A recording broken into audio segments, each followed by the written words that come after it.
enkomo ayedi no enkomo ahia pa ene oba ne be ma wa ha ye oba ne bi ho ha mo ya na mama nkwada no na papa anhwe nsi ho no me ade sis enkomo adok udi bowram kakra ma me Minister medase bebre na ade ba akone se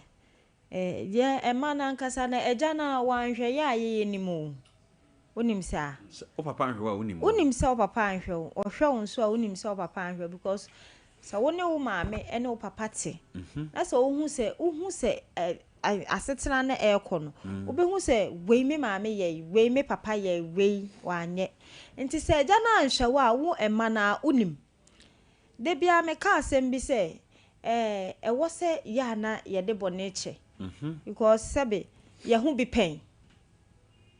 me brawa ha ye hu bi pen pa me koto machine ye jimi nanti esika nyina nanti esika ye jimi bi debi sesen hwan na jiu esika no me papa o jimi nanti esika oso akoja me na me su ade wo mapampam ton ye me ton ye me ton dua wo Central Market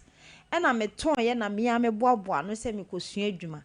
me koto machine me mane koja mo jimi nanti esika wo se wo mane nanti di wachi no tata na chechire water ena na wo so me oto chechire water me na mtwi aka enti se ejanom no so ma nhwe ma na ye enkwala na yenim oh yeah enti me de bia me ka me be wale me ya let se me papa ne de na nka me mane ma but me sofo ma me ka asem bi kire me wo si asasi so de wo papa anya mawo bia no obomode na bomode manenje oje a sensire ni nyina ebeba wo nchen ampa minister nyame anim anhwere me enti yemfa bone nche na yenko mo nchen anano enra ofre me manfa na ofre me kuro se na me fro oyira onfa mesi me hu de wo pa akere me ba ho tiase enti yese ye janom se hwe wo baba asasi so na se wanhwe na eya asotwe de ma wa brabo na ensi wiye enti wo baba asasi so abomodin se woni bi kura na obema akwala na hu se mi ni bi mi na mi ka mi wo bi anka me de be den ebe mawo awonsra woni bi kura wo posa ne nsem o woni bi kura sa wo ba ni school mu kura obetimi akọ ho na woni na di nkomo woni bi kura no wo ba na djuma mu obetimi akọ ho na woni na di nkomo na wo ba na hu se na nka me papa wo bia enka wo de be den wo de be ma me na woni bi eti me stress ade na ejanom bi ye no yesra mu se mu me njai na yemfa nka bom emma ye mantem yemfa odo entu ye mantem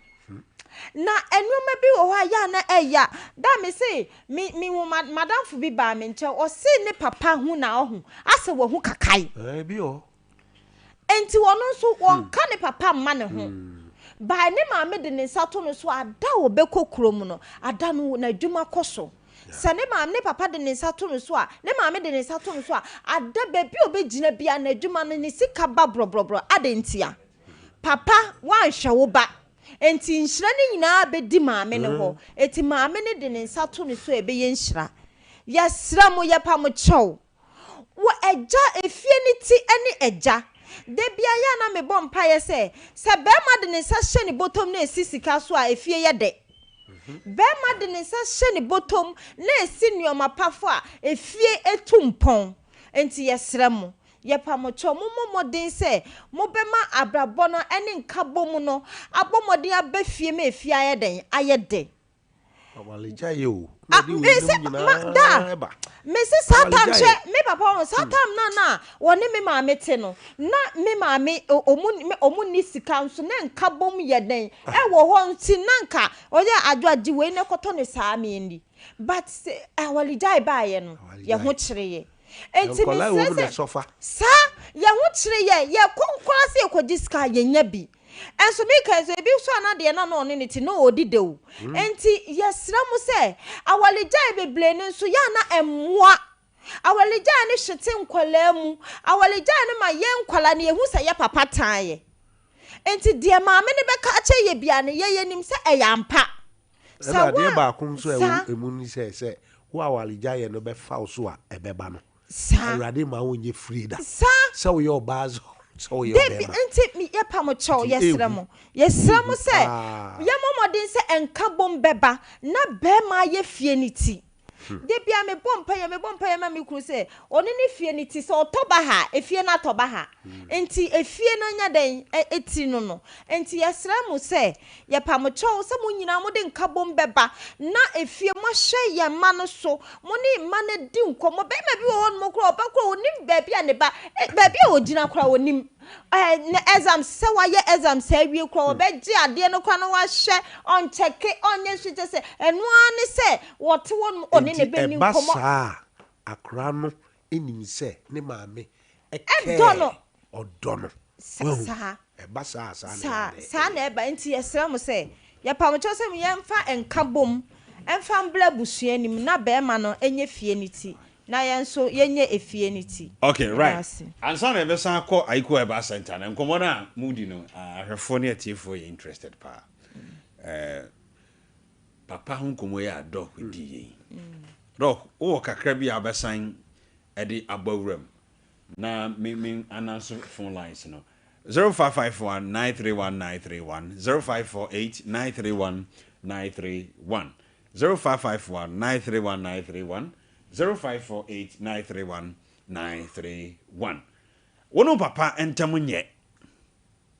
BBSC e wono papa entam doko se memenda ebey ko na ko papa chew asma doko kan no wo nti hu bi kakra wo nkato so bi frɛ ahoma no so na special program ne ye bibia intimacy aha obetimi afrɛ ahoma no so abra doko de ninsem kakra twato ansana yakwa Aiko Eba Center enkomo ya yedi no bibi wo ho a wa utum se wo papa kura odome wo no ama wo bre obi papa adome no wo bre dok san bo wram biem na yehwe se ombeba homa no so ne no madi nkomo kakra 0551931931 0548931931 enokre obi wo ha na papa adome no minim oba bi a opapa ka kire ne se no one ai papa ne ne yere ekon ana maame ne frɛ ai no ge no eye adwuma oba bi wo frɛ ne phone so wo papa na ekumi no na ge no e frɛ papa no bullet no otu bomba bolo na papa ne se sa na aka kire me wo da be pimne onwe papa na chiase etia papa no afrim ofrim nche bia sa ayaduma e ba sa no ye kan se ompa wo papa che odi mekwa akopa sa bese 10 years and papa no edi afrim on se doc asma o kan no e ade a papa no e fa se bi kwa no obo maame no awobo na mpa batanya wo tumi ni se okwa attack papa wonu se ase we bi si mi fie mi ame ofa mi ma mi nua be ma ba ko ye na na bu ye na ba no wura ho no na papa no otwa na di so di na tem asia ewie na ye friend perimfo anim me na defend no na ba na okwaje no we when defending no we yo di waja no le papa no bu na yire o ye ne maame ana no call ya okọ ohu se ne papa bu ne maame no okwaje ne maame no to blow baako didi papa na tem ya chindadua sama ne mpanimfo anim maame na ntimi a defend no ma yetwi nanim o se free ho na me se me ye bu wa me eku Emma Ketiapa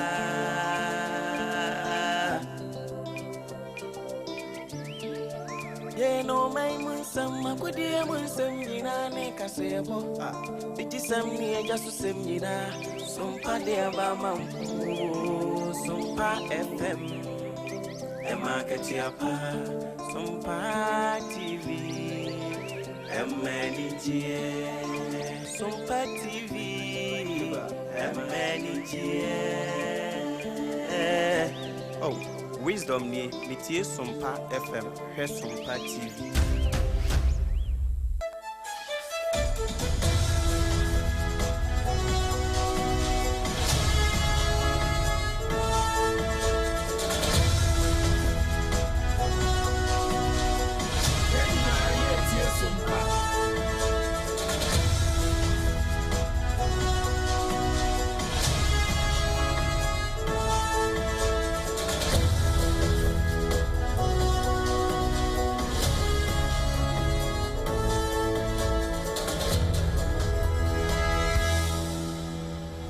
Ghana de share nyame ehiramo yemamu nyina finhyiapa esan so mamakwa ababio e de ba Sompa 106.5 FM we wonkran dome Watermelon Street hwa sabre kro na yesam wakwa ababio e de ba Sompa 93.1 ehwe adabraka asantemamu ene ne headquarters no ayiko 100.9 so e de Sompa kese e ma asantema Merry Christmas sabre kro na udura to e mantem 101.1 Sompa takwa wono nso age edi amade hye wo ho nyina tituru wono ma etwa won Sompa akunafo akyade a nyame de kye afi ofrom de dikan na yede ma e wo Sompa low cost ho takwa de 103.3 wono ma e wo doma nso fa bi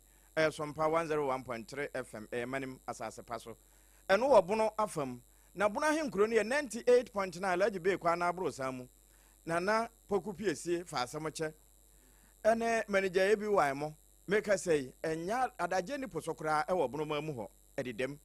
90.7 ene yankransa bono East FM Papa Toast manager Bafo Steven ene abawasa ran mapamfunu nyina eno ana wo mode di bronya na uduru techiman bono champion dedu akwa eya bono East ahenkuro nso 106.1 FM eno ye Sompa kro na new site ho brother Philip mo ene kwesi eno ana wo mode ya asode sada ene oba pa no eno ana wo mo fa neta systematic press we ya make no abusua ukọ animu nwoma no so a ye nya mu emfa ho so uchinchima bi ho so wonya ene ka ho na bra Facebook Sompa 106.5 FM Accra eno achi ukọ decoder no so ba FM stations ne wo no ho nso won sabe kan ye gina mu se franka www.sompaonline.com ensem nyina yura prince ataboaten we pia de akwa akoto ya aburo nyan wo so data si so abenya bia kenkan na wanya bi nso ahwe Adamfo pa radio France abrochimamu wono so se bon makron aboboa no wo mo afa ne live and colored we are making no abrochirefo ne say Facebook no de no aso na abribia wo mo gina ene YouTube no ofakwa kudo nyina mo wo Ghana wo abrochiro ni nyina wo hwebi Sompa FM live na awiai premoto breka se ebo no de afiri Sompa fie heba no ma remfi se Sompa kunafo akyade no ekutayemu ene yeba eno na me se wo se unya nyo wo de a yonentem na mfaso a wo akire no enya dia metimi atena ha maka akire obi ye 20 cities wodigi 2 billion enti wo wote ho akade wo de yi kakra na faso twede amponhwese wo mmi osoro mfensen emfa ne nhira emma wo a we ya mekan no nyame de kyen ya afeofro ne de etoso miensa ye ko adom ni dike foundation e wa asante be kwai fomena kusa ho a na yakwa kokusa ye banche eno sa no ye ne enyanka no ekwa kodidi na mom se uye kunani de a de dikan na wo je wakyede e wo Sompa nkura bata bia ebenwo awie kase no oba part time no de Dr. Tafrija wayo no malaria duro no eno na ati manumu a metimi abensem no e de amawo enti wonum ato ntimi ne dia eduru amekamfo ma wo bronya mu ene no onga ya ma mensa no boafo wono na ma nkwan ne yede e ma bomu no esofo mo na asase adwa na nkakape ne ntete ekọ ho meeting eye promasidofo wo mo nsa no adwuma ne bia na we de ye de ye nkwan FD nso age atom se ye papa enti ye mfa ne sebrato awie wo kan ye ho Endpoint Homeopathic Clinic Dr. Kwaten ene Dr. Dubuaten wo mo se wa yare sakwan no ayetentente sanse uhu Endpoint ntia anka point no ano no wasi enti so wo kumase ne na afa kronoma bo hia wono mu a ewo enkrama mu nyina nso no shell signboard Spenters kwan no so ena wono mu wo ebo adwuma so no homeopathy ayaresa physiotherapy no eye wono mu scan ni nyina wo ye na no na wo mu twa scan ne bi ebetimi a kire wo se wo nso no ho nyina ye kuro ana se akoma no kura pirapira ne nyinaa no nsubɔne ano nom yɛka ho ɛno nti na mekamfo kasa natural mineral water ɛde ma wɔ awie ɛsiane sɛ ɛno ɛna party biara wɔ so yɛ mu ayeforo ayiwɔ aseɛ bɛyɛ akɔnɔ na yɛ ne kane yɛ mfa yadeɛ nsa nkɔfie a na kasa natural mineral water deɛ wɔta efa nkran back hospital akyi hɔ no wɔkan ho awie ɛna nsɛm no ɛba wɔ akwan mu na awie no Ghana sɛ yɛne Turkey edi kaso bɔ mu o sɛ bɛyɛ na yɛnka ne asɛm ebegyina so ɛne nti His Excellency John Dramani Mahama wɔne mpanimfoɔ no akasa wɔn ahyɛ adwuma no koraa se a akato ne bura na wɔnom awie yɛwura danka na mo anso na etu yɛn mfoyi na wɔn deɛ Kopek na wɔdi ne dwuma tɔɔ san yɛ adwuma bio no ɛna wakasa afa tɔɔ ho na wɔkyerɛ de amanyɔsɛm nso edidi yɛn tirim nti a yɛma atɔ wɔkɔdi nsɛnsɛmɛ ɛne sɛ wɔman yi mampɛni ne napamfo abɔ so sɛ nneɛma nyinaa ɛkɔ kama yɛtaa ne kɔna na Ghana nneɛma bɛsesa no owura kɔyɔ poko nsafoa se wɔno kuta safoa no na safoa ekuta no na yɛ ahokyerɛ safoa Ghana wɔ biara ɛho kyerɛ no na wɔn ho kyerɛ wɔn yi ɛna District Assembly Common Fund persons with disability wɔn mo deɛ ɛwɔ mu Ga Central Municipality no ɛde ayɛ adeɛ ama wɔn na afutuo deɛ ebi akɔ papa Kosovofoɔ sɛ wɔn mo di yɛn akyi a anka wɔn ato wɔn aba yi wɔn ma mpanin dada ɛso afei na wɔn mo kɔ akɔto aba ne nyinaa yɛ bosen akyerɛfo bi a wɔn agye yɛ adane kakae ɛkyi wɔn mo ntira yɛde ho nsɛm ɛba triple way man ɛgya piapam dada awie me na mebe nsɛm no ama wɔ ma me na me ho tiawa de aka ɛyɛ ne ntoa soɔ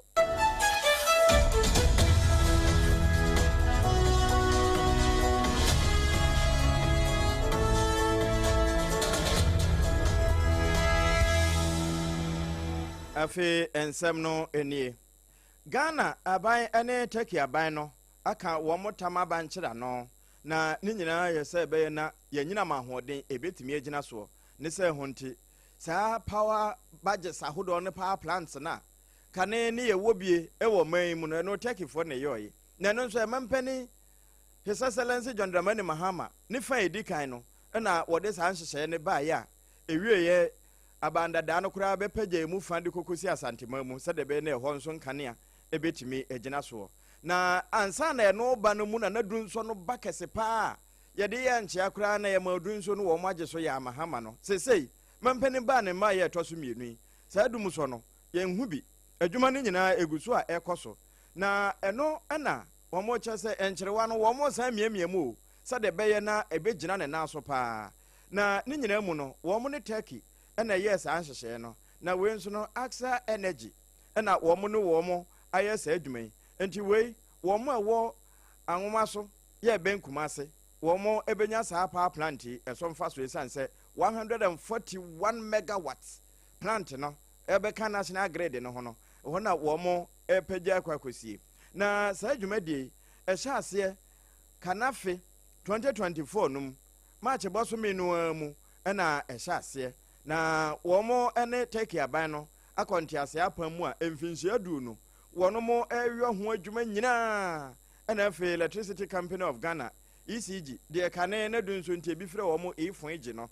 wɔn nso ɛdom aboa sɛ de power plant yi anya hwee 350 megawatts ɛno nso ɛbɛboa ma wɔn dwumadie atumi agyina ne nan so na nkanea na agyina soɔ na yɛde ayɛ adwuma na agya ɛmfasoɔ no nso yɛnya bia busua bra Facebook no so Sompa 106.5 FM Accra na de bɛhwɛ wɔ ni so adeɛ budgets ahodoɔ paa ne plants a wɔn mo tintim anya asam ketewa nti nneɛma totom na wɔn mo wie ni nyinaa ɛda ne ma sɛ tie bia wɔn man yi afoforo koraa no sɛ electricity no anhwɛ ye wɔn bɛba abɛtɔ bi ɛde afiri yɛn ho ama yɛn nso yɛnyɛ so ɛmfa soɔ na emu na wɔn mo kyɛ sɛ afie nyinaa wɔn bɛnya saa mfasoɔ bi sɛ na nnwuma ahodoɔ titiri wɔn mo ekuta mfidie akɛseɛ yɛ kanea na edu baabi a ɛnso wɔn na wɔbɛseɛ ɛtete fa soɔ no wɔn mo nyinaa ebɛnya ɛso ɛmfa soɔ bi na no ɛna mpanimfoɔ kyɛ sɛ ɛno nso ɔba abɛboa ama yɛtumi agyina yɛn nan so ɛwɔ abrabom na yɛne aman a wɔn mo anya wɔn biribi adi no atumi apema batire na ɛba sɛ yɛdi nkutaho bi a yɛn nkutahodie no atumi agyina na agyina yie ɛyɛ Sompa du mmienu kaseɛ bɔ ɛna yɛgu so a yɛbe ɛde ma wei ɛyɛ buro nyaakyɛdeɛ yɛde ma wo sɛ fa di Mary na fa Christmas no ka ho Tema Oil Refinery se ebeka se Ghana bronya ne de ye nya pa ne ye di nso esansa de kane nanka crude no bra na yentu bi wo ha yentu petrol no na ye nane bi ye kokra crude no ba ne ya nane na fe ya paso ye yi kresi na firim ye yi de aposokofo wo mo de kopo no eno nso ye yi na ye yi aviation fuel ene ne ye kan ka ho gasoline nyina ye be yi na ye ba benye ye diesel ene petrol ye wie kura no se ye ngu ne ye yi anka de ye fra ne ngubini no eno ne kotade bitumi ya ye de egu ya kwan no nti eno san ba setene mu no ba beboa pa ama nema atimi agina ne naso na o mayi nso no ye pa ye ho a yetimi hu ya sene mu yie na sansemi ho no ena mpanimfo bebo amane yese to no wo mo de bosome be se miensa etena ho ye adwuma bia yese wo mo yo epraprem babi awe na de kyene nyina wo no mo epepa isiesie na botu a ne not atutuo nso wo mo ede foforo ehyehye ena papo no de ho atechema nyina wo mo asesa no wo ende se de egina ne na so paate se papo ne nan na wo de bo break no na eno na wo mo kyese se wo mo hye wo ma hye adwuma na ase akora ne sa na wo mo yo ne nkakra kopem se ebeti esi bunumu na ebetimi ana ne dodo mu pa ma emfaso na ye hwehwe no ye nsa betimi aka na sansemi ho ena owura dankana mo a wo ye executive secretary adema Sompa FM metre consumer ifo no ena wono nso di bi ba beto so kyese to ne de ba ebei wakasa anya ne da no woboa eye ne de papa na ye ne de nyina no Ghana nso ebe ye obi ade esanse bra na ye kra bibia firi amanone no se bitumi a obekra bibia obekra empo yen yetu fangu no bia nka yese ye noa no ha ne ye danso no na ye pagya de kwa amanone eho obese du prekase ka nyina yen ye ka ye wie ne ye san kofa aba eno nso ye ka enti ya pa adwuma e de ama ebi mo wo mo wo gafo ho ne Europe amamu ene wo no mo a ye beka so wo mo de wo yire ne wo mo ye ho adwuma pa no ya pa adwuma de ama wo mo na yen ka ne yebo. So this is what it means. Important finished product, which is petrol, diesel, kerosene, aviation, kerosene, a host of petroleum products that you would need the foreign exchange pay for, which is the dollar. So if there's pressure on the dollar, bear in mind that the CD will come under pressure because the petroleum importation space would require top dollar to be able to pay for that importation. What that also means is that we are paying refineries across Europe, the Arab region, Amsterdam, Rotterdam, Antwerp. We are paying refineries in the Gulf. Mind you, what it means to refine is the crude plus what you call tolling. And so when you go to buy refined products outside, what it means is that you are paying for the crude, you are paying for the refining, which is the process of converting the hydrocarbon to finished product for your people. Yewra Duncan Amwano no. Wano ena woye executive secretary edema kopek no na ewie wa amananso ena wosande to aso ebe che se nya amanyo santantan na amanyo niwa bia ye fa hyehye na ema to jinsemu a wohwe 1998 99 ho na to eboa papa eba oman de ye frɛ GDP a ebi no wonte ase o ka se eno kire GDP rekono gross domestic product omai ye boaboa ye hu ye sikasam ne ntotoye no to nko a na ma ohamu nchemu nnum ya no kura no se ye boaboa no a anka IMF ho kura no ye kwa akoye de ne yakwa akopɛ bosia ndi sa bra abai no ye nya ye adenya kese. So this is what it means. Important. In the late 90s, 98, 99, thereabouts, Sema Oil Refinery single-handedly was contributing 5% of Ghana's GDP alone. And then due to our overbearing politics, instead of handling the place as an economic concern, we went in with politics over staffing issues, redundancy issues, not keeping the plant working as it should. And so we bring all to its need, and that will mean we have to import everything we consume. I am happy that the refinery is now back to work or operationalized. What it will mean is that they are currently about 28,000. That should be about 28% of our net national daily need or demand. And so it will mean that we will not have to import that volume of petroleum products using top dollar. You are scaling back about 100 million, if not more, because you have a refinery that is probably working.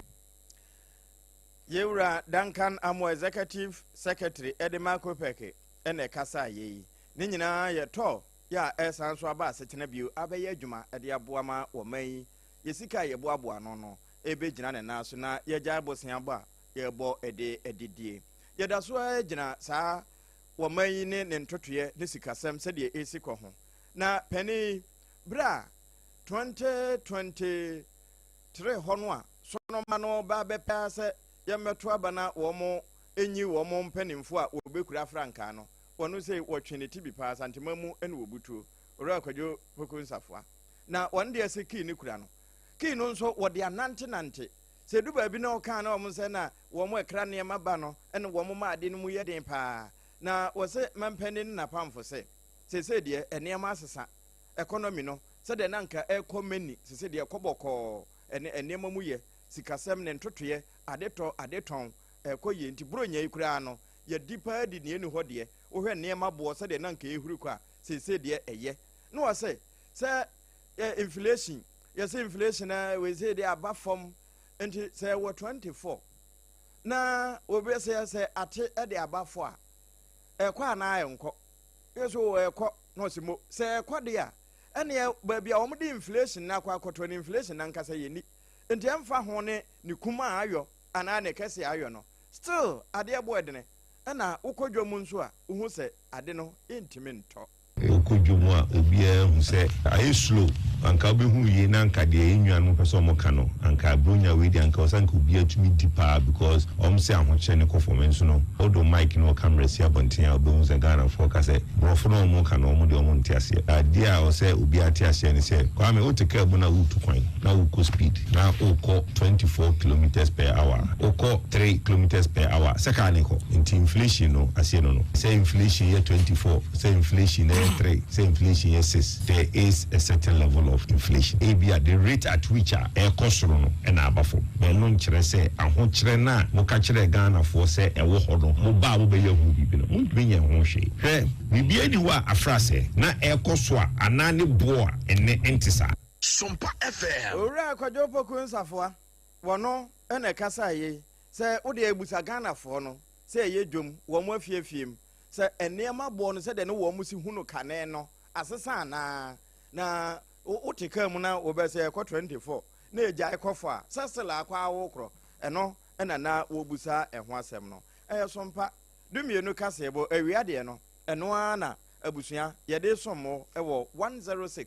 106.5 FM yɛne yɛ affiliate nyina da yɛ information centers ka ho Kenesh Urban Radio wafa ne live saa na aduru wankyi nso a traditional council no opposite hɔ a ɛhɔ na poncho wɔ yɛ wabiebie ɛde atum wɔn ma ɛwɔ ti ɛnya asam ketewa wɔn mu ti kaseɛ no papaapa teacher Johnson mo ɛde dem ɛna ɛkasa natural mineral water ɛyɛ abodwo nsuo ɛwie wo hia bi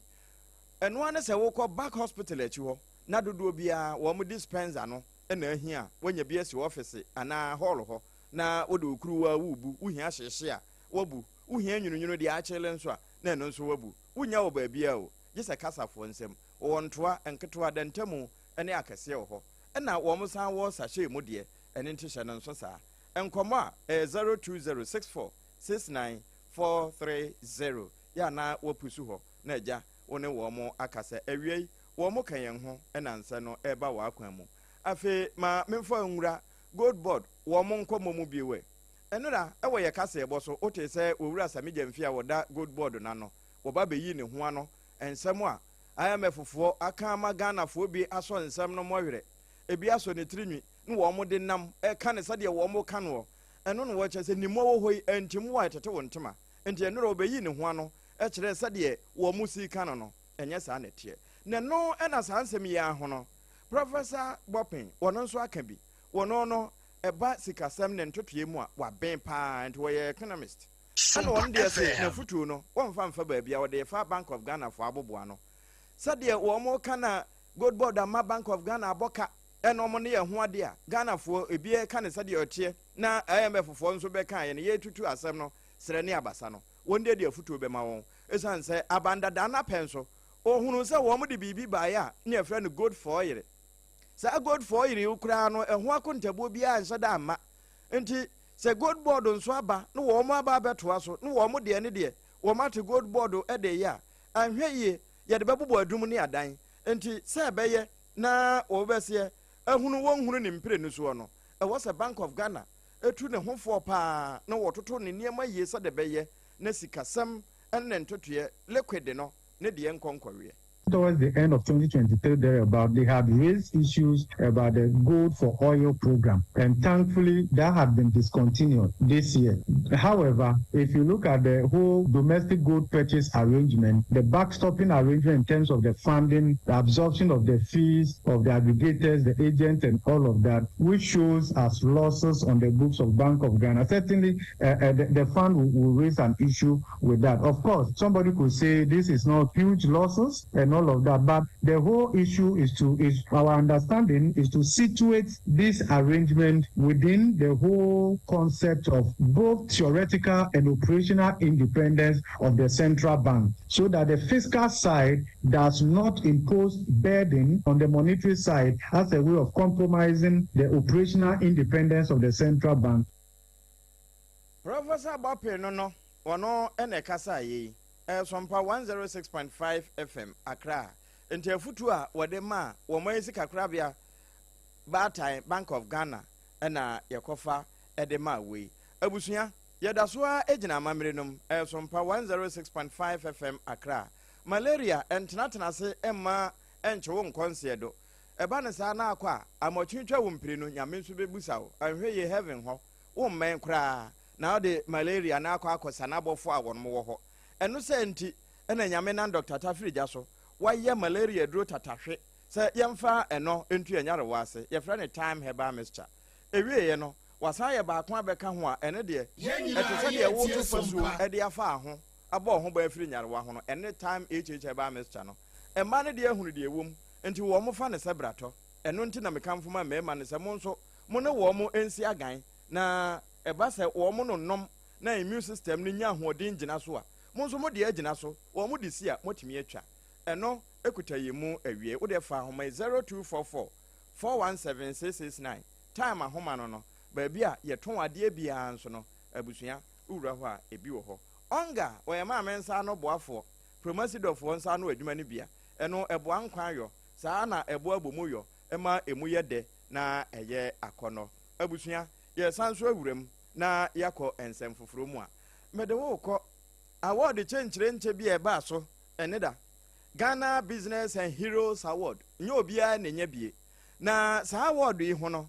Sompa 106.5 FM Accra ye national and international reporter wonu akure ya mrasa badwafie o my Ghana wona ye correspondent no enti me frɛ no honorable Nana Oponchecheku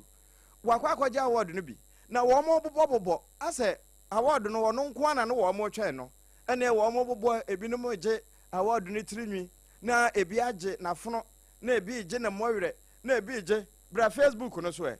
Sompa 106.5 FM Accra Sompa 106.5 FM Accra na napoku aha Nana Oponchecheku won na eba no mo wono na nam Facebook no so no na wokogina mpanimfo nanim eje na award na award no bra wogiwie no wonya adaje aka abrofo epenisi brofo edu enso na enye duru mana no wokan wie no ye fa bi na ansa na wo de mekwa ahoma no so na emo yentie we mra. So my name is journalist award 6.5 bracket, and this award means a lot to me. Since journalism from 2011 to date, it hasn't been an easy task. In such a very season, I would like to say a very big thanks to Almighty God, and also to thank my prophet Nigel Casey, for his covering, advice, and then also always motivating the young generation. I also extend this award to my general manager, Mrs. Abuachi. He's the general manager also from 106.5 in Accra. And then also to my chief editor, I thank you for being supportive. And I use this award to encourage the young ones. Never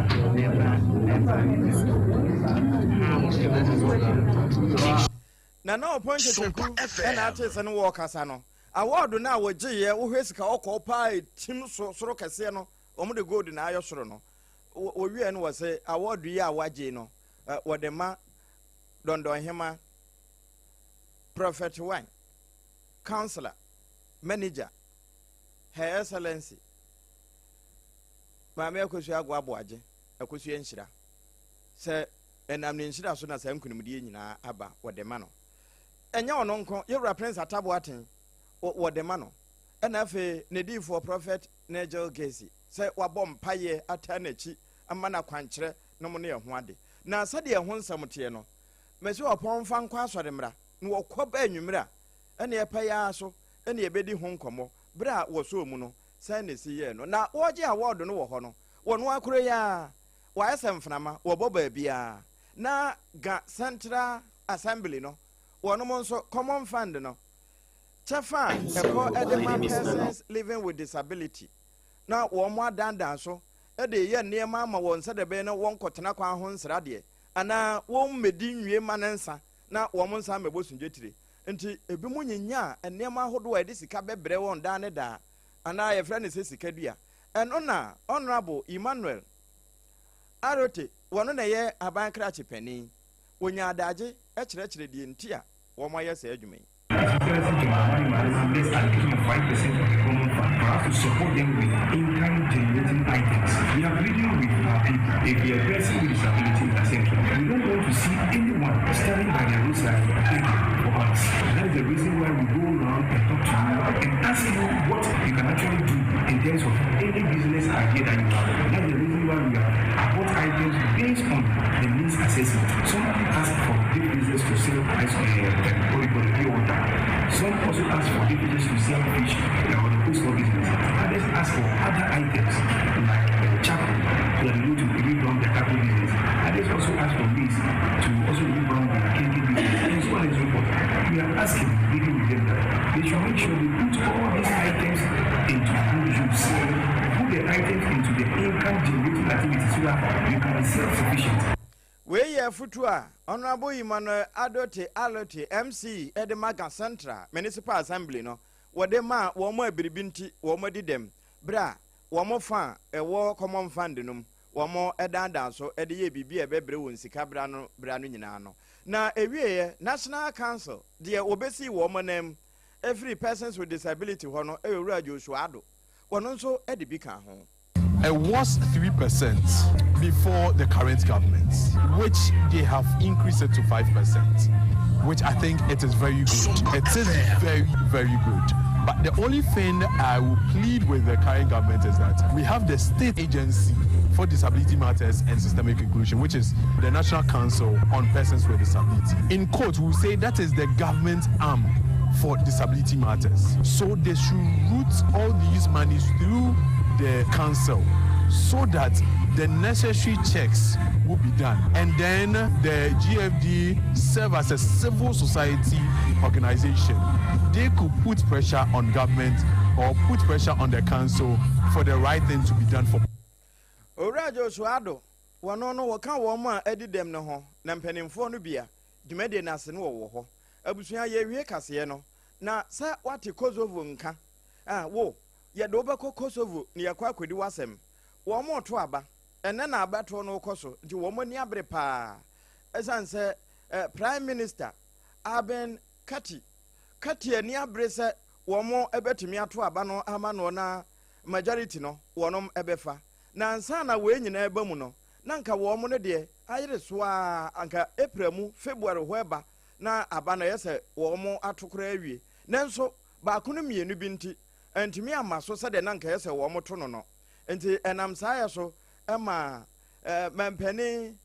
Josa Osmani wono sei nani abre pa wo se ye February amaso no anka ayire so a wo se wo mo to wo ba wie na November wo mo yi wo mo mra se badwafo na eja wahya ase eye adwuma nanso mentime ho ase atwe ne tinti besia 1.2 billion dollars a wo mo kokogye efiri Europe amanum se wo mo de ba be ye se adwuma no ese atwekere wo mbo sika no kura san wi anesa enti wo mo anya ne ntentem antimi anto amfiri ho a ewia san ba bebu won komu esan se World Bank sade IMF fo wo mo ba gold board ho bedidi nkomo bie no sa na wo de wo hwene ewurawura wo mo nsemu enti ene ya me kase wo mo gina mu dendenden a wo mo hwe animu se aba no wo betumi ato na ne nkunimbo wo befa no no aba be mampani wɔne na krache mpanimfo a wɔn kɔ abadwafie hɔ abɛboa ma amamuo pa ɛtumi akɔ so na kabimam nka bi no Kosovo nso wɔn de ayɛ adwuma ɛno ne yɛgyina na afei yɛde kaseɛ no asie ebi afei no waso afidie no ensɛm no deɛ ɛbaayɛ bi ɛne sɛ Ghana yakɔ akɔgye dwumadie foforɔ koraa ato yɛn ho sɛ bɛyɛ na yɛnka ne asɛm ɛbɛgyina so na saa nte ase apam no yɛne Turkey ɛna akɔ wɔn mo de mfinhyia aduonu na esisi plant no ɛde ama yɛn a wɔn mo ɛwɔ anwoma so yɛ bɛn asantema mu Kumase wɔn bɛnya ɛso mfa soɔ ɛno akyi good board ɛna Professor Bope wɔse nkɔmɔ efiri IMF ba yɛ nyinaa no kane good for yere no na hyase ka ho ɛne baabi aba bɛpemadu nanso wɔn afutuo bi a Bank of Ghana ɛna wɔde bɛma wɔ san sɛ sikadwadie deɛ wɔn mo wɔ ni ankɔ ho a ɛbɛwie wobɛkurakura hwirenhwiren na no apɔn kyekye akɔgye award na obi busa sɛ award bɛnya Ghana Business and Heroes Award ɛno ɛna wonya Broadcast Journalist of the Year ɛgye ho award a wɔ dedicate de ama ne manager Mame Akosu Agboagye ne sɔfoɔ ɛna afei ne yɛde ta na sɛdeɛ mu nsɛm tie no enwumere yɛbɛbɔ na afei yɛwura mu paa common fund no nso wɔn anya wɔn deɛ ɛyɛ persons living with disability enkrampɔtam ha gasantra abankrachi pani ɛyɛ ho adwuma ɛde ma wɔn ɛma wɔn nso ɛda ase triple A man ɛgya pia pam dada ɛne medin awie na ase bi wɔ hɔ a na wode ama onga promasidofoɔ na ɛyɔɔyɛ endpoint homeopathic clinic wɔn wɔ shell signboard ɛna afei krono ma bo hia wɔsa yɛ adeɛ paa sompa kunafo akyɛdeɛ no abusua 1st January ɛna yɛbɛkyɛ adeɛ no enti wo deɛ maaye a mɛmra ne nyanka akyi ketewa bi nsa ɛna ma bayifoɔ wi akoram no time herbal mixture oba patam na ɛwɔ dwa so baabi ɛtɔn aduro bia ebi wɔ hɔ ɛna afei kasa natural mineral water wɔno nso ka yɛn ho a sompa nkran kaseɛ yi etwa ne ho firi ha sompa Kumase ayiko 100.9 sada ɛna sompa takora de sompa takwa sompa tachiman sompa sunwane sompa nkransa wɔ mu nyinaa ɛfa bie Kingdom 106.1 Mankesim wɔno nso fa bi www.somponline.com nsɛm ne nyinaa yɛwura Prince Atabo aten a wɔsɛ mu no waboa no ato hɔ akɔ a obenya bi akenkan mede wasi yɛkɔ na dwumadi ahodoɔ aka no abusua atoa so yɛma happy Christmas o yɛ America ho ɛne a prosperous new year. New Year. I want to thank you for all that you do for us, for engaging with us, for listening to us, and for accepting us. We thank you so much, and we pray that the Lord Almighty will bless you and bless the work of so.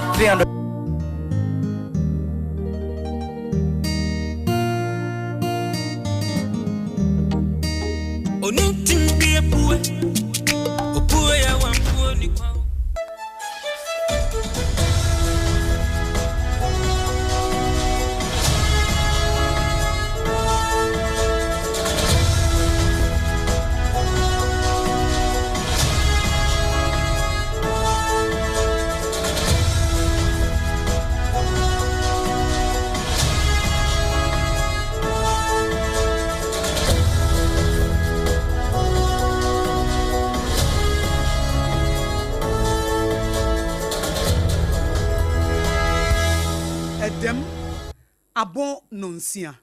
Ahaya Sompa 106.5 FM Accra. Ghana de Shimaima yamamu nyina ajo. Ebran sonsi de Sompa kasebo esomo. Na kasebo efi Sompa 106.5 FM Accra ne eye bronya kwasia da na wo manfo nyina kwa asori. Na esanso enam ye headquarters ewo Kumase. Eye Sompa 93.1 FM. Ayiko 100.9 Paris France wa Adam for Radio. Takwa Sompa 101.1, Takwa de Sompa 103.3, Tachima Sompa 106.1, Sunyana Sompa 98.9, Enkraza Sompa 90.7, Doma Sompa 101.3, Mankasim Kingdom 106.1 FM. Radio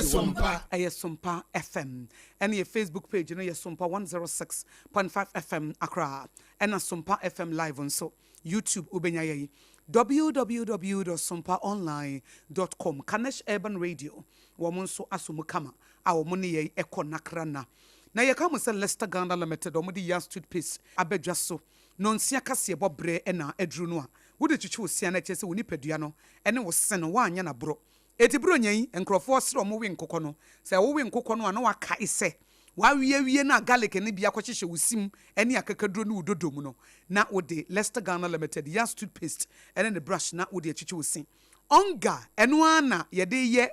jollof no ene stew papa aduane bia ede onga mama nsa no boafo eno no eti aduane be da me all time favorite onga 3 mix ginger garlic ni onion no eno ena wo hia time herbal mixture edro etu malaria se wonu moto aduane nya wo de honam ye wo ya edro no anie wo benya ne kama just hot kinky wo mo nso ededokono 3 Ghana sedesepe 3 Ghana sedesepe na edemo kama ena eno achi wo mo boa ye eye medimafo herbal center Dr. Tamo Dasunie ye the time ebeto yare no so na aboa ensam a mene medoba apam ye de sum wona numere de mo akotene no ebini Yewra Sam George abo amane bi se Ghanafoɔ titurete mamufo ne hweye se ebinum mfiri man bi so ba no wo modi wonim amo age Ghana card no Greater Accra Regional Police Command akwakwachi nipa mienu bi a wo mu kirem se eje bi ekoto ba bi ne sankrofo ne nimu bi sada ena pose sadom no ena owura Martin Kwebu wa bene wo mrem ebo wo maba so se wo che wo mo a wo ho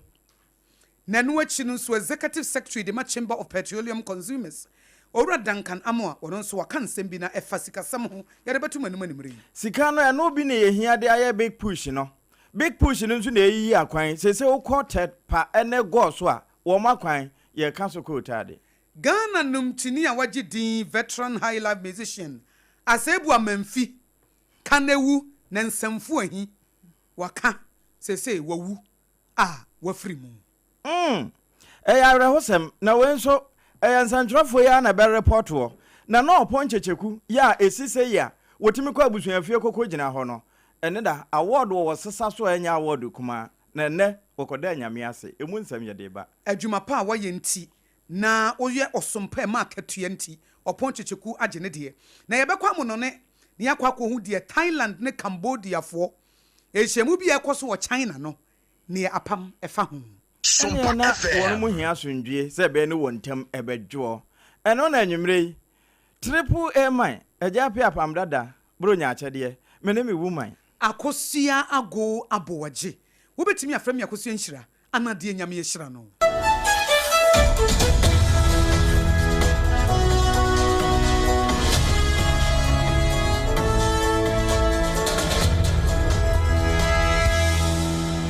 afi ensam na yanyebre na yentretre na ahye mo mfama baabi awo a uche yembia Facebook no so no Sompa 106.5 FM Accra eno sa no na aba befa na wo de akoye bronya achede ama ode hye bia bronya wuntimi nche na de na yewura Sam na te George na boboa no wono a na eba enkutahudi a wotua no ewo mayimu enera sa wote se ye kase ye boso Ghana Immigration Service post sadom no national security wo mu nyina ka wo motamba nkyirimu na wo mu fa Lashebi Tabora ene na afa afa wo mu checheche nipa makomako wo haduanan baako ya afa kese na akura ye alatafo wo mu bone ya wo mu di ni se wo mu na tete internet na chi na wo mu twa amanfo soso ebi kura ho a mobile money o ya send sika ba besi wo de no so check your balance na sign push my woni beba ho so no na wo ma wiawo eno ho na wo munya wo mpa chi so ya wo mtototo wo ma no enkomo no nyina kokopie se ansa na wo mbe registration no kura nya sim ni bia kura no ye de Ghana card na eyo na wo munya no wo he Ghana fo bi etimi di saafo nanim ente sa nso a na wo de wono ani din aka ne de ho no wakwa akotworo na fe wonya ne Ghana card no wo de nam ne sa hunti Yewura Sam George se wo bo Ghana fo kokko se de wo bo amabonefo enya baabi etena na ne ho dwodwo no ye ka abonefo no a wono kora ne dikan ne sa hunti Ghana fo ntwe wo ho mfiri ho esan se we ya ye kan ene ne ye passport na wo bo so sa no na wo de kire se ye pese ye ho to yen na aman bi ekura hwirenhwiren wo mo ede no titu ne alata ya na anu ya Trump bombo hoi ebi mma ye nso de a ene ye hweye kwan a ye fa so gyaja ye ho ema ahoho na yeto so akonsem foforo so no na Greater Accra Regional Police Command wo mo nso ede atodwa so wo mo chini pa mienu bia wo mo hyeda wo mo de eja eto apartment mu apartment pa wo mo hyeda wo mo de eja eto mu apartment wo mo timu eye boapaye na ɛsɛ accident incident bi ɛkɔ soɔ na ɛkɔ so ɔyɛrefa anointed down hɔ ɛwɔ Greater Accra region ha na mpanifo kyerɛ mu sɛ nipa mmienu ɔmakye wɔ mu no ɛyɛ Jennifer My Tomlinson wɔyɛ Canadian national na ɛsɛ wɔyɛ Canada ni de hyɛ ɛna ne boyfriend a wɔn deɛ ne boyfriend yɛ Ghana ni yɛfɛ ne Mohammed Isa na ɛsɛ Mohammed Isa no ɔyɛ Ghana ni no ne mpena ɛne saa Canadian national no ɛfɛ ne Jennifer My Tomlinson no wɔno ɛne wɔne ne hyehyɛ hɔ na polisifoɔ so nhwehwɛmu no wɔn ahyɛnse a wɔn hwɛ mu na apartment no December 23 ɛne wɔn ti sɛ egya atɔ hɔ na nhwehwɛmu kakra wɔn yɛ ne kyerɛ sɛ saa nkurɔfoɔ mmienu no wɔn ahan dan no wɔn yɛ tenant a wɔn te saa apartment no mu na evidence kakra dansidie kakra polisifoɔ ɛsɔne so enya ayɛ nyinaa ɛne sɛ saa nkurɔfoɔ no mmienu hyɛ da na wɔn de yɛ gya ɛyɛ boapayɛ ɛnyɛ sɛ bi a provocation na BBC ana wɔn no anwamu bi ana jollof bi na gya bi kɔtɔ baabi ɛyɛ boapayɛ ankasa so wɔn hye apartment no ɛni so adehu na nasa adwene ɛtɛkyi wɔn de yɛ deɛ nyankopɔn twɛ di ampo no de onim adwene wɔ nipa tiri mu yi wɔn nko ara ɛnanim na polisifoɔ se ɛyi mensa aboko bi polisifoɔ edi kan kɔkye saa ne boyfriend no a yɛfɛ ne Mohammed Isa no ɛna Jennifer ne deɛ ɔde ne ho kɔsie yɛ wodwane eti akyire yi ɛna ɔmo defe mu asɔne so awura ntokro mu ɛbɔ wisie te sɛ deɛ kusia wɔhyɛ bɔn mu a yɛbɔ ne wisie ama na pie ɛma Jennifer yi pie nti ɔmo akye wɔn mmienu ɛna ɔmo de wɔn mmienu nyinaa akɔ sie a wɔn yɛ asɛm no mu hwehwɛ mu sɛ deɛ na ɛba a wɔn tirim sɛ ɛyɛ abɔdam o sɛ ɛyɛ deɛ yi o eti apartment a wɔn tim wɔ yɛrefa anointed down hɔ wɔn tim hyɛ da edi egya tɔ wɔn fi sɛ polisifoɔ no nso wɔn hwehwɛ mu kyerɛ sɛ ɛyɛ boapayɛ eti saa nsɛm yi so mpa kaseɛ bɔ nso deɛ akyire deɛ bɛfiri mu aba bi yɛtiefoɔ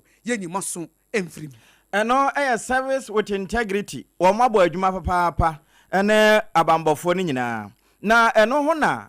private legal practitioner owura Martin Kwebu ɛbɔ post sadon tituru IGP aba so sɛ adwuma deɛ wabɔ bi papaapa sɛ wɔhwɛ deɛ pɛtɛtakra mu a ɛnyɛ ne nwanwa sɛ mampani wɔsantere na ahyɛm sɛ wɔnyɛ bi nka ho ɛsan sɛ deɛ wɔde adwuma na ahyɛ aseɛ papa no wɔde kɔ awie pa na wɔbɔ n'aba so nyinaa no ɛsan kɔ abɛsi sɛ abɔnefoɔ no asɛbi ebinom koraa fra post sadon no mu no ewie a deɛ ɔbɛyɛ bɔne no ne yɛ ni interdict no ɛno akyi wɔsan hwɛ abasobɔ a wɔn mo bɔɔ apolisifoɔ no bi fankɛseɛ na ayɛ wɔn mo a 2020-2024 abatoɔ no mentimi ho ase yɛba mu wɔn mo yɛ mu nhwehwɛmu ɛna afei special force a yɛwura IGP tete yɛhonu wɔteeɛ na adwuma a wɔn mo bɔ ama abɔnefo sɛm aba fam no ɛna yɛbɔɔ saafoɔ no aba so na ɔn deɛ wɔbɛbɔ IGP aba so wɔayɛ adwuma share Oma, ya promote this year December. We investigation. Those who investigated the 2020 and 2024 elections, Then IGP special task force. Then some other guys who exhibit high levels of extension. And see, what about the woman? Why you manage as compared to what was extended to him? He has exceeded the target. And see now, Yemen Mama said his term has been extended for him. FM. And no, a private legal practitioner, Yura Martin Kwebu. Ene kasa se nya no nwanwa se mampani ka se yura IGP wonsa nto na adwuma so na wo ka nyina no police adwuma no professionalism ena afi the friend se excellence so ye ma ho te eni kwan so obeye adwuma ne bewie na yebusa ho asem na wo de bobo adum ne adan na we nyina wo ka de aba besi se wo mo a wo de won tare ye ko media no so koye ade bia policefoɔ no frɛ wo mo no ohunu se ye interdict wo mo ene wo mo ayabo aba so no nso adwuma wo mo abɔ no ɛsɛ fata na emom wo ma professionalism no enye adwuma Almost the same to ban so much say a show I prosecute you. Tell us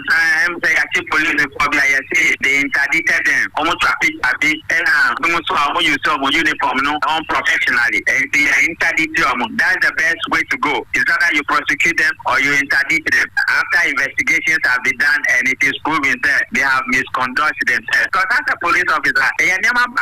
one excellence, any professionalism. Now professionalism we are both to conduct any action at all times and at all places. And when you do not act professionally, who create problem in the police service no as a whole. And when it happens to you know the standard procedure, you are either prosecuted or you are interdicted or you are sacked. And if it's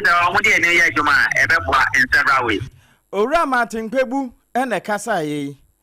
private legal practitioner. Lester Ghana Limited Young Toothpaste and a brush and a woodie and a brunya kwasia de year in sorry na ye fita. Yes, I won't know a yes chefano and a Sompa Cassia bonso I away a yes chefano ye de as sumo na ye queer anymore. Na executive secretary and answer for penny Edema Chamber of Petroleum Consumers Copec Ayo Ora Duncan Amoa. Na small dear to Johnny say Tema oil refinery no say ye pedache 10 I friend a long-term operations, you know. Say, bet me a juma dia. And it's a sika wurum. Nemo de to Sompa Cassia Bonim say, Abaya Wabe Jasua, His Excellency John Dramani Mahamada, Wamwanui, Wamaya, dear Mabojuma. Yama Mampena Basu is a tono, Nanka Wuanesa. Na bye ye was said the Wono, said you Yankopo Busa Ezekiel said, no pay a woy, entium combat me a bum. And Ezekiel said, Radiwana wouldn't him. To talk for Busa, His Excellency John Dramani Mahama say, enti toy you may inquabem. His Excellency John Dramani Mahama knows media minim, and quabem pa, or man quabem nemum, and young quano abemu no nehia. If said no penus original honor, yet Ezekiel sa home, Edigu nom penimu, and sana nom penny to me anantie. It is to say His Excellency John Dramani Mahama, or home, a good tomu, no about whom ye good tomua. Well, here $80 million and whatever home amam from maybe a boy mama and no pen caseno or matime jino so abo juma. And this idea be to asan sorry yantiana say wu. If say no pen womu here breath womu here sika and kwan womano na womu de wuram na no wura dankana mo asese ye ne saade a e de betimi aboa ama enyankwatenten na tete. We would expect that the toll recovery levy that we've collected over the years, the finance ministry will be magnanimous to apply part of it to their operations, retool them, get them some $80 million revolving fund so that at least they are assured of bringing in at least 2-3 cargoes so as to sustain their operations. If we don't give them an opportunity to finance their refining activities, we will simply be waiting on them to do whatever they can do for 2-3 months and the plant will go down again and then we'll spend money again. You cannot continue to produce oil and then ship everything out of your country. Petroleum agreements, I agree, we need to be very strategic with them as a country. We a footwani akwantrana na da hono we ye owura dankana mo a we ye trofo panyima Chamber of Petroleum Consumers Copec and o se aban wa ya de na emom ne mfa sika nwuram se de be ya ebe ma to no ebe gya na so na ebretintin mu no ye nkoka se wo san so de gira na so no wo ye numpe saa ene o san gigu ye ne ekosie no enkwa homa no ene $80 million ye home mfa nwum na betimi abo yi ene na no beboa pa na ye home agum nso a ene obi bisa se IMF de no ne ye de home ana gese Ghana ha ya ye boye ho so na mampanin ba akwanwa so yi akwan ahodo e so woyo eba budget ya eda ho na wo mo ede ye akwan no a efiri abanda da ahodo eba ye nyina no wo mo timi sha akwan na se ebewie na aka nsensemu na ebi kura abana teato ana ne bere etwem no wo ba ye no wo se da bi wono no wo mma meye adwuma bi a ebewie obekwa akotena se ye na wo ka ne kokuromoti ne se ho nti no se ne mfifire mpo a obesan de awurem se de be na obetimi ate ne nsa firi adwuma ne nyina ho na yense na ho ne nka edum e de ama de obeba ne wo mo aba besene ko nyina no wo mo de ayesua de na mampani hye no ase no na wo bo odin se efre bibi big push na chese pia kese pa nti sa pia kese no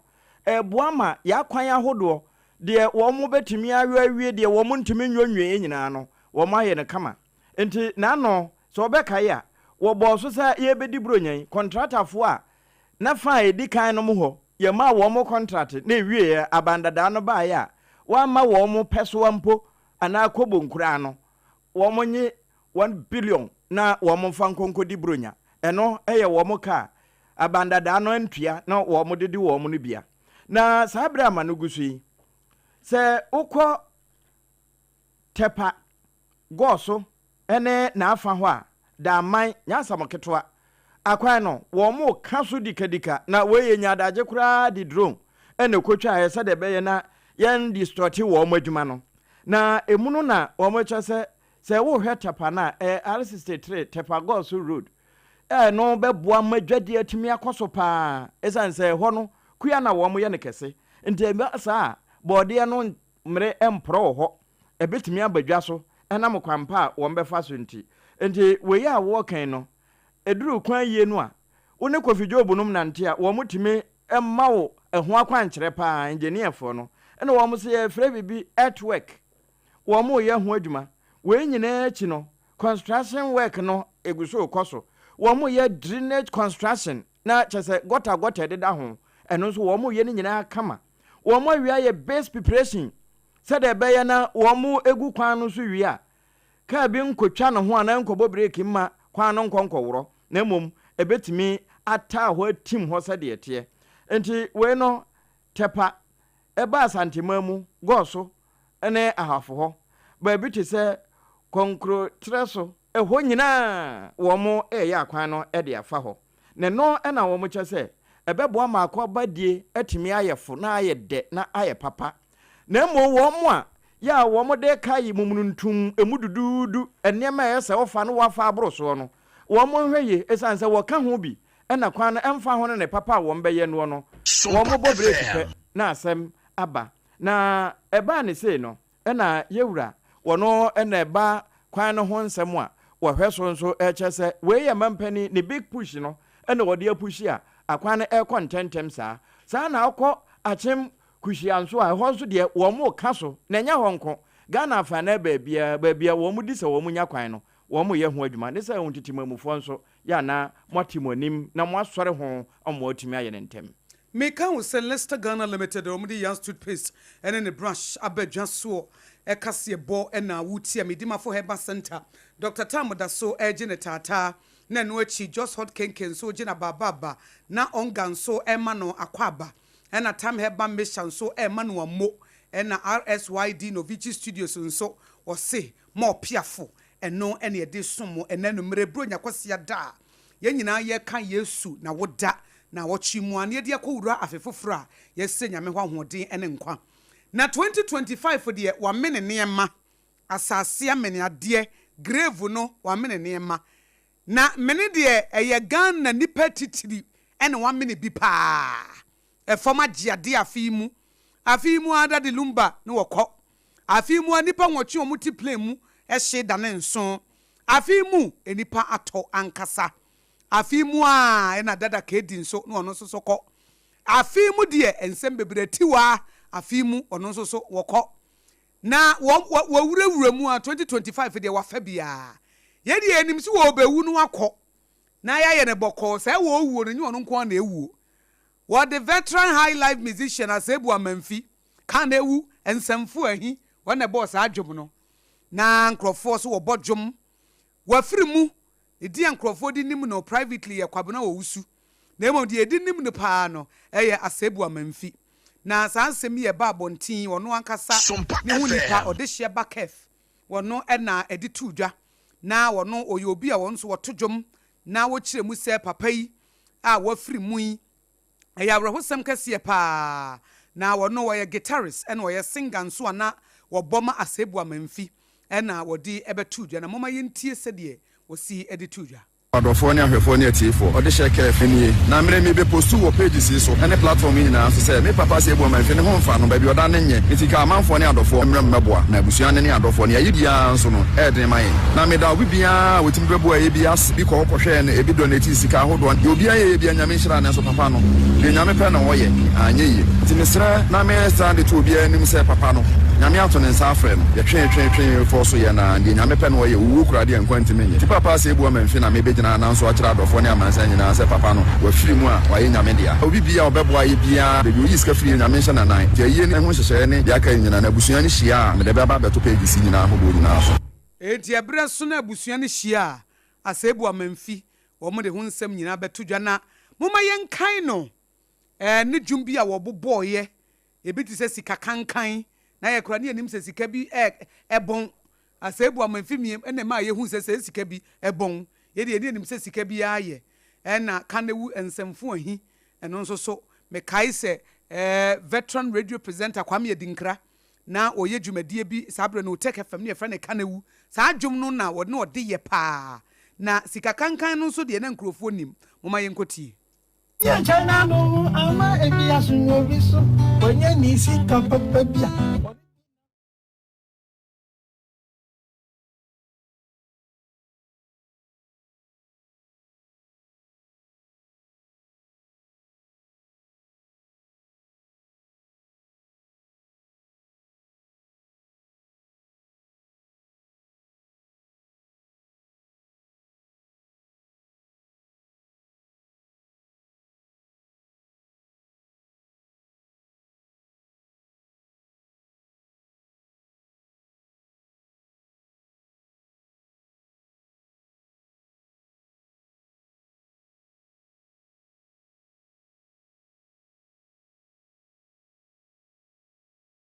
esi etie no na meka wo se wotie no nsia kasebo e wo Sompa 106.5 FM Accra na yensentro ni opon checheku a wosi anem wo mrahye badwam ye parliamentary correspondent e opon checheku na nanu ne yete se wakwa akogye abasobo bi na wedie ye pese ye gifiri wono ankasa nanum se wo ba Facebook sabre yi a wo bo se ye twa mfonyi no e de kire wo na eye din ya na gira ho ma hwan ti ye pese ye ne no edi nkomo na wakogye nsentro dwumadie no ye de ma no journalist of the year no na etimi aboa me ne bedi nkomo na ye yi no nso bra wo gye no na odi atodwa opon memo akwa aba o mejo so mame na bibia aboko de adomine ahwie ene afishapa na medema wo so megidi se hello opon bema wie ye hwese ye benya opon na ye ne no achechwe nkomo efa na opon checheku journalist of the year Ghana Business and Heroes Awards 2025 eho eno kwagye abasubo ye de ato ho Ghana Business and Heroes Awards 2025 I course wo mama no journalist of the year Centroni eti sabre wo pon asa ba ye hwe hello opon mame otiminka afa de meti won kan ye pa ye mo official pa bie mo oni tiri nkwa afinko emrameto yen mitri edase na eka wo ene yedwumayefo nyina ye de nyame ase Ghana Business and Heroes Awards 2025 no eye den ya kire mu fi se ho no mo de journalist of the year de ma wo 2025 wadawroma Ghana Business and Heroes Awards no eye abaso bobai mommy me da se na memfa akonya we so emfa enda eye Sompa for ene mempanifo a sebi muhu bibi pepe bi ewo memu ema ene abasoboi akọ ede ama yeni yetiefo ni yedwumayefo ene asod yedwuma mu mpanifo ene afoforo mo bo ayi nyina mame Ghana Business and Heroes Awards eye abasobo edwumako bi a omode bo eye etitiriw omo a omo aye edwuma ene wo mo so omo da so ye edwuma wo mo a omo amwatimi di omo edwuma de aba ene wo mo so a omo ya amanfo edwuma omo ho keka ene omo edwumadi a wo mo die boa ede ma eye edwumakuo no ena afensu no wo mo de boa eye wo mo man ena ye boss ta wo mo abaso yi na abasobodi ewe no eye abasobodi a edanson esanse ye bo eye aban a wabe omo anamusifo bi abaso ena ye sanso ye ana eye emu a omo anka so matinye bia omo adwuma nam so ama afoforo nso etinya adwuma aye oyebo eye oyebo mabaso nso ewo ho ena afensu no yebo eye omo anka senyankopon wo omo basa ti so mukuta omo adomachede nti omo so yebo omo so abaso yebo asofo abaso ena yebo omo so a eya omaniji eye amamre ni amane womo so yebo mo abaso nti sa abaso bo we no ana enam so a mama wankasa wo ba na no pon checheku yehu me exfa me eka womo a wese yebo mo abaso ewo afimuni nyina womo a womo akodare ewo insentro adwumakuo mu ni titiriu se eba for reporting a eno ena chese yebo mo dia yehwe mu a ne esi baabi yehwe nipa makomako enan a womo tigina ye ewo eye abasobodie eye journalist of the year no Nana Oponchiku ana ewati ade abasobo no ede bono. Esan say omo feature see menyuma my year 2011 ene mwa ba beteme nesi sebre mu ene afenso no eye adwumaku a me wo mu sesie eye Sompa 106.5 senior mahokeka ene omo monitor me report no ma me ni mu de say me reporting bia me ye bia no se adwumaku yi empanifo esipu ewo ho na ne meka ne se ya basobo anase bia eye abato ne yeto ne didi nkunima ma me nya sure sanka me nsa be kan nemum adwuma so a me ba ya mama uso mi mu se Sompa netina ye reporting ewo ho aboa ama adwumako no setina poma koso mama nka me ba ya na wanjini an nka me nyini sa basobo dewe anka emonyam hye ebetimi akanyensa nanso inshanka wadi nyankopon nti sa obaya ebra ye bo bi din na me ko no onipa wono na ogina mu a wode abasobo no ede hye mensa eye aban na musini a owo eye efue mantem ene wono na wotimi onabo Godwin ono na woye aban na musini ewo eye asujaman ewo eye efue mantem na ebra ye bo mabaso ni wie no ana wo hye me nkwan kire ni se abasobo de we mani nsi wono ma ohu se me very talented young journalist nti no obehye me nkwan wose watimi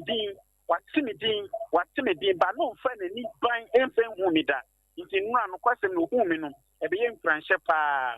enam so na dwumadie no ebedane nsronko ebra ye bo mi din se me na me ye nsentweni a mabo me homodin ewo afumu 2025 nti dwumadie na ebedane enigedie empanifo bebre na no munya award ye na so mu mi se me na me ye young guy a enura no abasobo no utimi eko edinami nti mama we di aseda eni eja nyankopon hira ena lewo edemwo wadawo ma anenne meso mechiri anya edum pempensuo bi ewo eye mabrabo a mi bomu ena ebiem nso eye me editor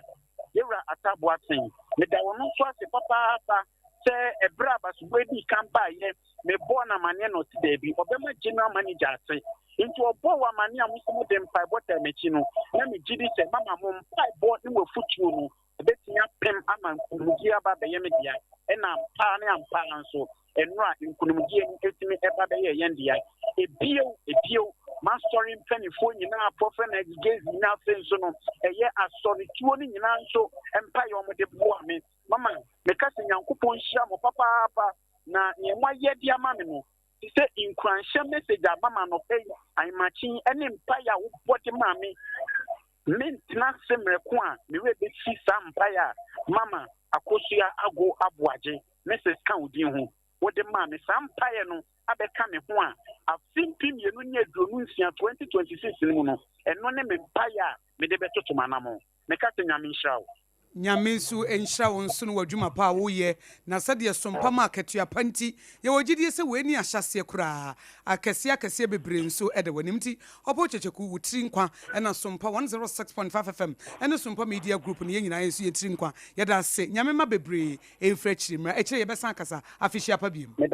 medase mana afenko mechi yeah yensenchro ni wo pon checheku na Ghana Business and Heroes Awards a course so no wo mo bo na baso se journalist of the year na jumapa wono ene Sompa 106.5 FM akra ne Sompa media group ye nam sini owo mra shebedwane ye parliamentary correspondent ene no na jumapa na aso aba meka wo sekase boy wutie fi Sompa 106.5 FM akra Leicester Ghana Limited ma munyina afishia pa na wama mutiri nkwa na wasra mu se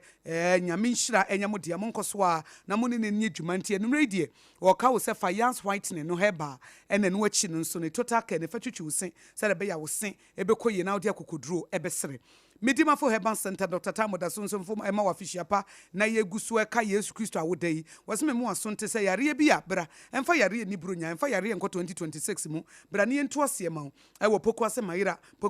wudu na ubisa obi abekire just hot kenke 3 Ghana cedis pe dokono papa nie eno enna mo amobeye party die wura new year no ye do 31st night won ye di wura new year na wo pekenka just hot kenke no a eye 3 Ghana cedis pe na wuhia wunya fresh 025 60688 832 025606883 awon sabetimi akabi onga mama nsano boafo mama's helping hand eno ne yedi aduane ema aduane ya debro nya minim sa benkwa na aye ya sanso se ye nkatenkwan sa ye bunabunu nso a sanso jollof bi na aye ya ka na hye no nso se onga nti de ma aduane ne ye de no eti wonso hia onga classic onga 3 mix ene onga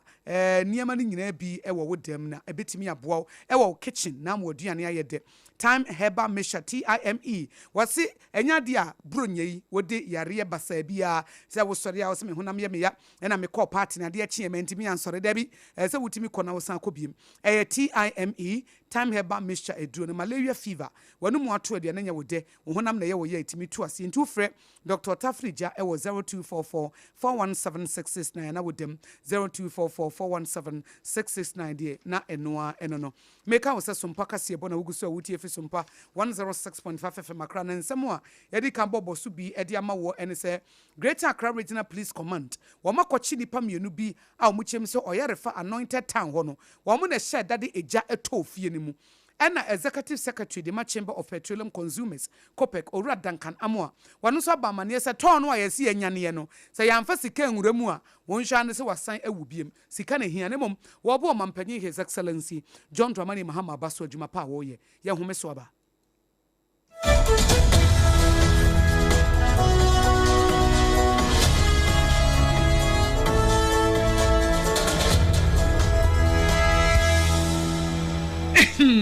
medo edra no pa wutimi to wo boase etwitwi wusi o ado na so ni se me de yas toothpaste and the brush and the twitwi mesima minya homka senti na ye bokoi na me de me all time favorite yas herbal toothpaste and the brush aboa me amasese me no so a enwunu anasa de ehia me semfimfem me biem na wo hwasa mesi aye fita sesrecha homa na et brightens yas whitening toothpaste and then the brush and then me do shimisi enti na wo se afei na yas total care gel toothpaste and then the brush ne de ebo wo se ho ban demu ne nyina ema wonum ye sham oh yes enu krotrodo yas herbal yas whitening and the yas total care gel toothpaste and then the brush abusuan chamfa se wo peduduo tu e won kran ha for Leicester Ghana Limited and was 050-161-9588 Leicester Ghana Limited and the yas toothpaste mo ahodo and the brush abadwa so abeboy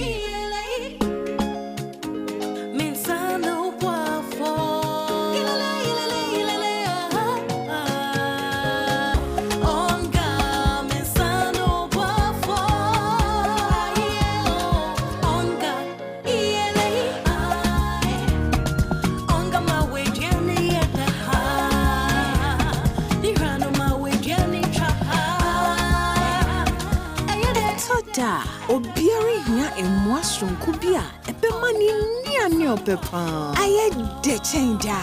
onga mama sano boafo FDA agi edwadie yin krato ya so sano boafo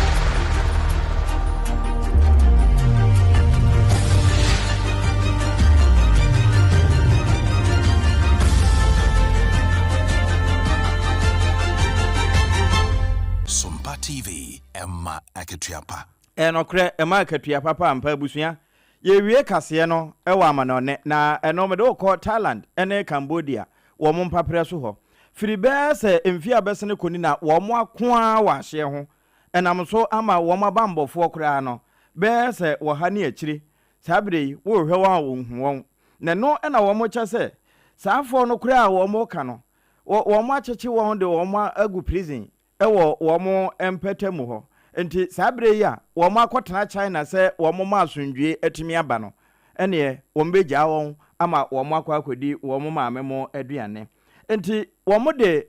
donhwere aduoso mienu ene ekokotena asa asundwe apam ho ewo China Beijing enti eno nso no womo kwakohia wanyi na etu womo fo se womo se womo ntokwa se ya no ewie mampani Trump se one womo nni dwa bio enti womo sa China fo enya America fo nko ene pasundwe womo so pasundwe pa enti no foreign ministers a ewo Cambodia ena afi womo ewo Thailand ne kokohia ewo Beijing ho enti Sihasak no office na wono mukoko hyiae Sihasak Kwankio wono ena weye foreign minister ena afi Cambodia nso wo mo de no eye Praxocon wo mo nyina kwa akotena se a se de asundwe abua no wo mbe no ma no ya wo mo ahye se wo mo a wafo ondomum no wo mbeja wo mo na mu Yan toothpaste ne brush kase bo no wasi na nsema de bra mu de di makotene bi ne se asebu amanfi wafrim